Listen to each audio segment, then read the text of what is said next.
지난 한 해 우리 노련은 개정노동법의 변화된 환경 속에서 노동조합의 생존과 경쟁력 강화, 교통환경법제도 개선 등 투쟁과 혁신을 병행하면서 현장의 목소리를 담아내고자 노력했다.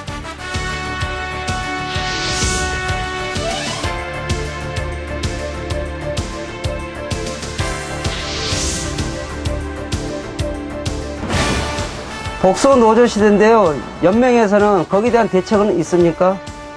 버스 사업장의 비정규직이 확대되고 중형버스와 대형버스 간 근로 조건이 틀린 곳도 있다고 하는데 어떤 사항입니까? 불특법 위반 판결 이후 매우 불안합니다. 대책은 마련되었습니까? 예, 조합원 여러분 말씀 잘 들었습니다. 교통사고 처리 특례법의 관계는 지난 3월 국회에서 검찰 사건 처리 기준을 개정을 함으로써 교통사고 발생 시 사고의 경위 원인, 피해의 정도 또는 공탁의 금액을 종합적으로 고려해서 검찰이 기소하지 않도록 개정이 되었습니다. 이 조항을 현장에서 유효적절히 활용을 하신다면 조합원들의 많은 손실인금을 예방할 수 있지 않나 생각을 합니다. 우리 버스업계에서는 기본급보다 각종 수당이 많아서 저희가 불이익을 받는다고 생각하고 있는데 연맹에서는 어떻게 생각하고 계시는지 궁금합니다. 요즘 애들 학교 등록금 때문에 너무 힘듭니다. 고속도로 버스 전용 차로에 택시 진입이 허용된다는데 정말입니까? 도로교통법 개정 문제는 한나라당 홍준표 의원이 개인택시 사업조합의 일방적인 의견만 듣고 발의를 한 상태입니다. 또한 전국 택시노동조합 연맹 또한 여기에 찬성하지 않는 가운데서 추진을 하고 있습니다. 우리 연맹은 지난 전국 대의원대 중앙위원회를 거쳐서 모든 수단과 방법을 동원해서 이것을 저지하기로 결의를 했습니다. 앞으로 여러분들의 적극적인 협력과 조직적으로 또 정치적으로 이 모든 부분은 반드시 저지하도록 진력을 다하겠습니다.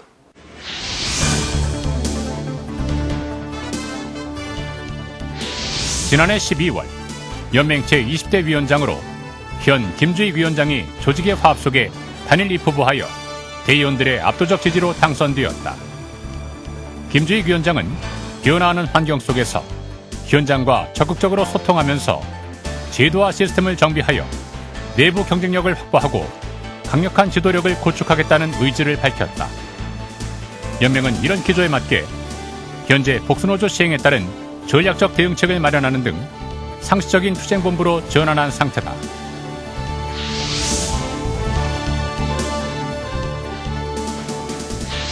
지난해 임단투에서는 산하 조직이 대대적으로 임금 체계를 개편했다. 부산을 선두로 대구, 인천, 대전, 전북, 전남 등에서 통상임금 성격의 수당을 기본급으로 전환하고 포봉제를 도입함으로써 분쟁의 소지를 제거하고 오랜 수건이었던 임금 체계를 합리화하는 한편 임금 수준 향상에 기여했다.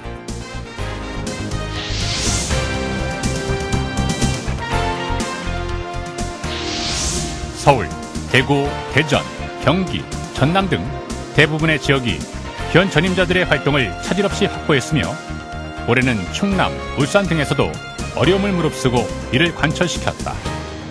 하지만 오는 7월 복수노조 시행을 앞두고 민노총의 대대적인 조직 침탈은 이미 시작되었다. 민노총은 전주에서 불법 폭력 행위를 일삼았고 조직 확대 싸움을 전국으로 확대시키겠다고 장담하고 있다.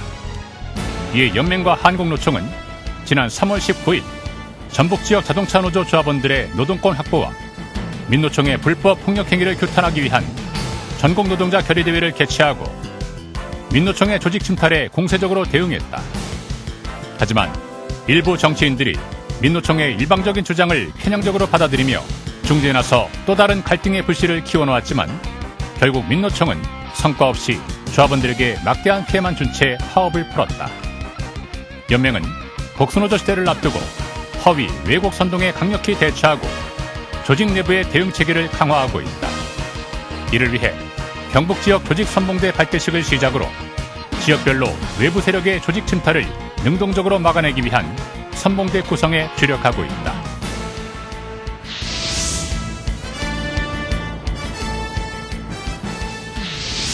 지난 3월 8일 임시국회에서 검찰이 내부 사건 처리 지침을 개정하기로 결론을 내렸다.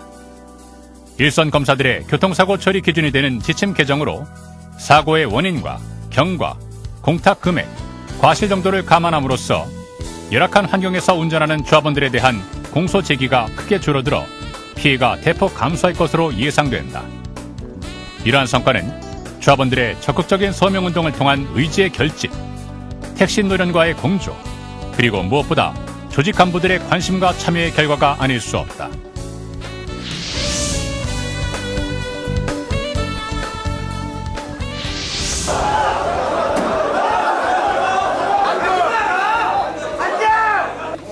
도심 가로변 버스 전용차라고 딱 되어 있어요. 근데 아니라고 해서 발표가 안 돼요. 버스 전용 차로는 대중교통 우선 정책의 핵심이고 준공영제의 필수 요건이다. 하지만 일부 정치인들의 인기 영합주의로 택시의 버스 전용차로 진입을 위한 법 개정이 추진되었고, 이에 대해 연맹은 전국적인 승무 거부의 배수진을 치고 조직을 동원하여 강력하게 대응한 결과 도심 버스 전용 차로를 사수했다. 그러나 한나라당 홍준표 의원은 개인 택시업계의 요구사항인 고속도로 버스 전용차로 진입을 위한 법률 개정안을 발의한 상태며 연맹은 이를 끝내 저지시켜낼 것이다.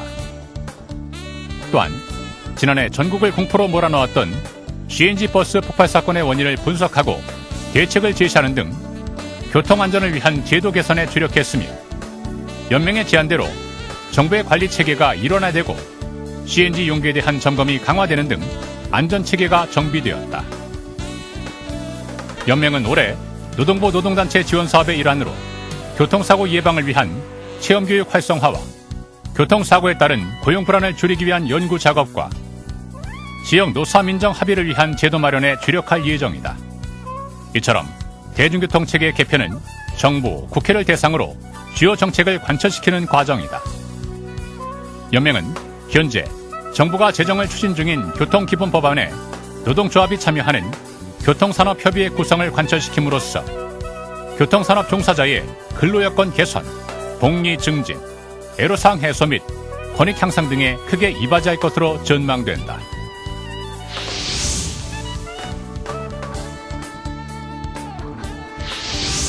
일선 현장에서 비정규직 사용이 계속 확대되고 있는 가운데 인천은 버스 준공영제 도입 이후 단계적으로 비정규직을 정규직으로 전환시키는 과정에서 지난해 마지막 20% 수준의 비정규직을 정규직으로 전환하기로 합의하여 획기적인 성과를 거두었다. 이는 다른 지역에서도 비정규직을 정규직으로 전환하는 데 모범이 될 것으로 기대된다. 한편 여수 시내버스는 16일간의 파업 투쟁으로 일반 버스와 차별적 임금 체계를 유지하던 중형버스 조합원들의 근로조건을 동일하게 채우기로 합의하는 등 차별 시정을 위한 투쟁의 훌륭한 성과물을 남겼다.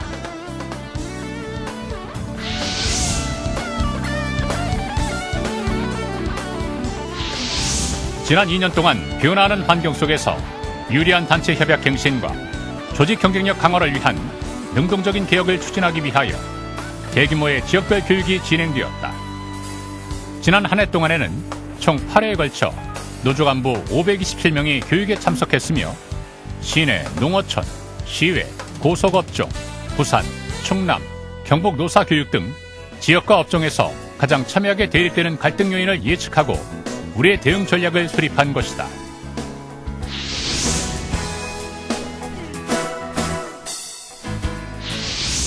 연맹은 지난해 전 세계 운수 노동자들의 총조직체인 ITF 멕시코 총회에 참석하여 전 세계 도로교통 노동자들의 현황을 공유하고 ITF 행동의 날에 맞춰 다국적 물류기업 UPS의 노조 탄압을 규탄하는 캠페인을 한국 UPS 본부 앞에서 진행하는 등 국제연대를 강화했다. 또한 지난 2009년부터 연맹 정기대의원 대회에서 축하 화환 대신 쌀을 기증받아 교통사고 유전자들에게 전달하는 나눔 행사를 진행하고 있으며 지난해에도 150명에게 각각 쌀 40kg을 교통안전공단을 통해 전달했다. 우리 조합원과 자녀들을 위한 복지 사업의 일환으로 운영되는 자동차 노련 장학재단도 지난 1991년 설립 이래 총 73,211명에게 약 520억 원의 장학금을 지급했으며 지난해는 4,100명에게 38억 원을 지급했다.